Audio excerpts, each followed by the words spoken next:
Hi guys, welcome back to my channel, and today I am going to be discussing with you all the books I read in August. This past month I read 8 books total, which that is the best or the most I have read in the entire month, and this was such a good reading month for me. So yeah, without further ado, let's get into it. So starting off strong for me this month, I read One Last Dance by Anna Stone. I gave it 4 out of 5 stars. In this one, we are following Natasha and Zoe. It is a ballet romance. And so yeah, Zoe was a student of Natasha's 10 years ago versus the present day, which is Zoe is now dancing for the London Ballet Company when she injures herself and finds herself back into the town she was in where Natasha coached her. And so they meet and they get brought back together and kind of rekindle their love that they originally had 10 years prior. And I just thought it was such a sweet romance. I think I enjoyed it because written about ballet or even figure skating, I don't know what it is, I've just always loved reading and watching stuff based on the sport. And 2, because it was sapphic. I don't really read many sapphic romances, but this was one of my first ones and I really enjoyed it. So I gave it, again, like I said, 4 out of 5 stars. The reason I knocked it down a star is because the reason they kind of stopped talking to each other was kind of dumb, and I feel like it could have been resolved with communication. But I mean, hey, that's a romance for you. Most of the time, the issue is stupid. But besides that, I really enjoyed it. And I look forward to picking up other works by this author. So then the next book I read after that was Reckless Girls by Rachel Hawkins. I loved this. I loved it so much. I really, really enjoyed the scene of it. It was very atmospheric for me. I gave it 5 out of 5 stars, and so let me tell you what it's about. In this one, we are following Nico and Lux as they have just moved to Hawaii. Nico is a sailor and Lux is a 20-something-year-old still trying to figure out what she wants to do with her life, and she works these jobs like waitressing, and now she is one of the cleaning ladies at the hotel that they are located in. And so Nico gets the opportunity to sell these 2 young college girls, Brittany and Alma, to a deserted island that is rumored to be cursed.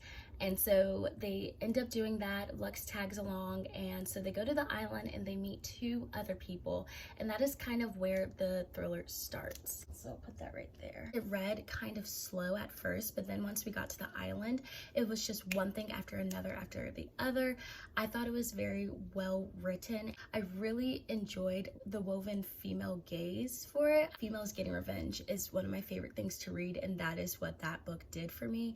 The ending was just mind-blowing. Not mind-blowing, but like I was satisfied and I couldn't put it down, really. That's partially the reason I gave it 5 out of 5 stars. I just really enjoyed it. So yeah, that's Reckless Girls by Rachel Hawkins. The next book I read in August was Kingdom of the Wicked by Carrie Maniscalco. We're gonna go ahead and put her down before I talk complete trash about this baby. I really wanted to like it. I swear I did, because I watched Katie's reading. I watched her reading vlog when she read the 2 books in the series in a weekend, and she just loved it, and instantly I went to go buy it. And the first 20%, yes, I very much loved it. I could see where the hype was coming from, and it was good. But then as the book continued to like further out and thicken with plot, and we see how Amelia is, I just could not vibe with it. Like, my God, it was god awful. I still enjoyed it to the point where I brought the second book, and I'm going to eventually read it, but I don't have a desire to just pick it up and dove back into the world. I don't have a desire to learn more and see more about Amelia and Raph's story. Before I continue to bash it, let me at least tell you what it's about. This follows Amelia, and they are from Sicily, Italy. Her family has a restaurant there, and it's very much surrounded by lots of food, which I enjoyed that part. But Amelia and her twin sister, they're young witches, and Amelia realizes her sister has been murdered, and so she makes it She does everything she can to hunt down the person who murdered her sister. And she does everything she can by striking a deal with one of the princes of hell, whose name is Wrath. And so from there on, we see the two of them trying to figure out, one, who murdered Amelia's sister, and two, who is going around ripping out the hearts of these young witches. So the concept and plot was there. The execution was not, which is fine. Like, not every fantasy book I read I expect to be instantly like blown away, but I wasn't even a tad bit, pushed into the sky. I was just like, oh, okay. And I think my issue with it was just so descriptive, and there was so much going on all the time.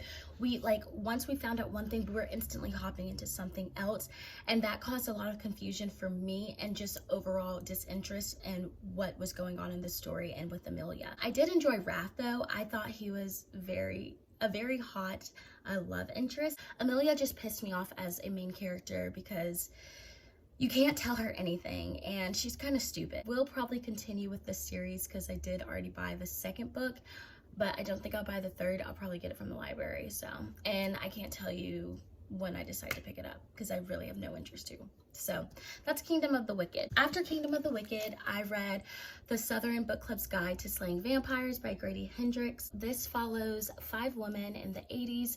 They are housewives, and these ladies get together every month to discuss their true crime book with their book club, which is just them. And so then a man named James Harris moves to town. He's single, which is rare for this family-oriented neighborhood that they all live in, and he's mysterious, which kind of draws the ladies to him. They start to really get suspicious of Mr. James Harris, rightfully so, because these children in a predominantly Black neighborhood that their maid, Miss Green, who works for the moms, lives in, the children start going missing. And so they suspect James Harris is involved after really a lot of stuff that leads to him doing it turns up. So yeah, I'll say first 40%, I was like, oh my gosh, 5-star reads, I can't put it down. It was just phenomenal. But I just don't really like the way Grady Hendrix described Miss Green and the neighborhood and just Black people in general. I thought it was a little insensitive. Granted, I understand why he wrote it the way he did, because this is the 80s. It's a very racial segregated time. So I totally understand. It's just, I feel like some of the lines he put in were unnecessary when explaining it. And for me, I can't just not acknowledge things that make me feel a little uncomfortable reading about, especially pertaining to my race. So that knocked it down a few stars for me, but besides that, I really enjoyed the horror of this. I loved the friendship of the women. God, I could not stand the husbands, because the wives are going to their husbands and telling them something's not right here, and the husbands still just were not believing them. So that was very frustrating to read. But Patricia as a main character, I thought she was so awesome, just because she was so sure and she was not going to stop until she made sure she got what was bad out. I really liked it. I think it does go into detail about sexism, racism. It's a little misogynistic, but obviously because the husbands are the man of the house, they're buff, macho men who their wives can't do anything, which I thought was a little gross, but again, it's the 80s. There was one scene that I still think about to this day. Something happened to her with her ear. Oh my gosh. Every time I see any type of insect, I instantly think to that scene and I actually gag, because I was almost gagging and throwing up and screaming and crying and laying on the floor when I read that scene. Okay, that's a bit dramatic, but I really do look forward to picking up more works by Grady Hendrix. Also looking forward to picking up My Best Friend's Exorcism by him. I think I'm gonna pick that one up in October, just because that screams October to me. I don't even think I told you guys what I rated that. I gave that book a 3 out of 5 stars. The next 2 books I read are graphic novels, and I read Sabrina the Teenage Witch and Sabrina the Teenage Witch Something Wicked. I just love graphic novels. I feel like they do such a good job at breaking stuff up if you're reading like hella books and then you're just like, oh god, I don't want to get into a slump. And also, I really love Sabrina. I rewatch the Chilling Adventures of Sabrina every September. How the illustrator and the writer came up with the story and the artwork for it, it was just so nostalgic because I love all of the editions of Sabrina the Teenage Witch, and I think I mostly enjoy it because of Salem. Like, how can you not? He's a cute black cat who talks. Like, hello, give it all to me. This just follows Sabrina, and she's still trying to come to terms with her powers, and her aunts are just pushing her to like fit in, try not to stick out, which she does for the most part until one of her classmates is pretending to be just straight human when they're secretly a creature. And I really enjoyed it. I think Sabrina is so funny and she's such a quirky character, like you can't help but love her. I liked how we got a glimpse of it in the first book and it continued the story but went a little more in depth in the second one. I gave these both 4 out of 5 stars or 5 out of 5 stars, I'm not too sure. The artwork is just stunning, and like even there's so much detail in Sabrina's little outfits. Like, she's so cute. I just love her. I just really love her, you guys. The second book had a lot more hues of yellows, greens, purples. I really enjoyed that, like this. So yeah, and then I read 2 more books. The next book I read was on Kindle, and that is The Project by Courtney Summers. This was my best book of the month. This book follows our main character, Lo, as she is trying to track down her sister, Bia, who has ran off to a religious organization, cult, the Unity Project. And she's trying to hunt down her sister, who she hasn't seen, who's run off to this cult after a very devastating car crash and left Lo kind of just traumatized. And so it takes place present day, like, and hops back from the present to the past when Lo was in the hospital after the car crash to present day where Lo is actually her point of view and she's actually going to the Unity Project where her sister is supposed to be. I loved this. I really did not think I would vibe with this like particular type of book, especially because it's evolving a cult, but I absolutely devoured it. And I think it was so interesting because a lot of the times, even in a church setting, we kind of see a important figure who is like leading their congregation get like a God complex, and it's very interesting to see that explored in the project because the man who was like God to his followers, his name was Lev Warren, which also, if you watched Keep Sweet, I think it's called, the main character guy who had a God complex, also his name was Warren. So I thought that was a very cool parallel into the two. But anywho, I think it's just messed up because a lot of times these people who are broken and traumatized and just looking for a community, they follow this person who kind of uses all that against them and takes advantage of that. And it just really throws me the wrong way. Also, towards the end of the book, we just realized that Lev Warren is disgusting, and it was crazy. I gave it 5 out of 5 stars. I could not put it down. I think I read it in like a day and a half. So you should read The Project by Courtney Summers. I'm also excited to pick up Sadie by her. Last but not least, I listened to it. It was Maybe Someday by Taylor Jenkins Reid. We're following Hannah. Hannah kind of hops from city to city, just trying to feel something, trying to feel belonged, until finally she realizes it's just not it, and she moves back to her hometown of Los Angeles and moves in with her best friend, Gabby.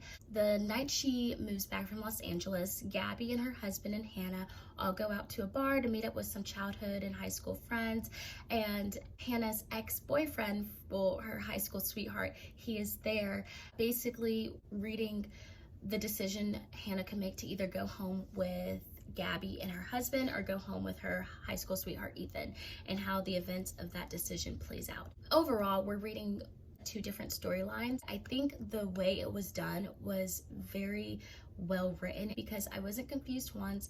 I wasn't like bored because I heard one thing from the other storyline. It just all meshed very well. That's all I can really say about it. I'm trying to think if there anything else.